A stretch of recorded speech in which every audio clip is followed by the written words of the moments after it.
জীবনের অর্থ কি?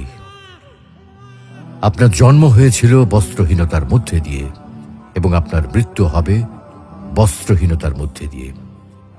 আপনি পৃথিবীতে এসেছিলেন অত্যন্ত দুর্বল হয়ে। এত দুর্বল ছিলেন যে মার সাহায্য ছাড়া খাবারটুকু মুখে নিতে পারতেন না। আপনি যখন এই পৃথিবী ছেড়ে চলে যাবেন তখনও আপনি অত্যন্ত দুর্বল ও অসহায় থাকবেন। তখন আপনার কাফনের কাপড়টুকু আপনি নিজে পরতে পারবেন না, আরেকজন আপনাকে তা পরিয়ে দেবে। যখন আপনি এই পৃথিবীতে এসেছিলেন তখন আপনার অর্থ সম্পদ কিছুই ছিল না। যখন আপনি এই পৃথিবী ছেড়ে চলে যাবেন তখনও আপনার অর্থ সম্পদ কিছুই থাকবে না। আপনাকে প্রথম গোসল যেমন অন্য কেউ দিয়েছিল, তেমনি আপনার শেষ গোসলও অন্য কেউ দেবে। আপনি যেমন পৃথিবীতে একা এসেছিলেন, ঠিক তেমনি ভাবে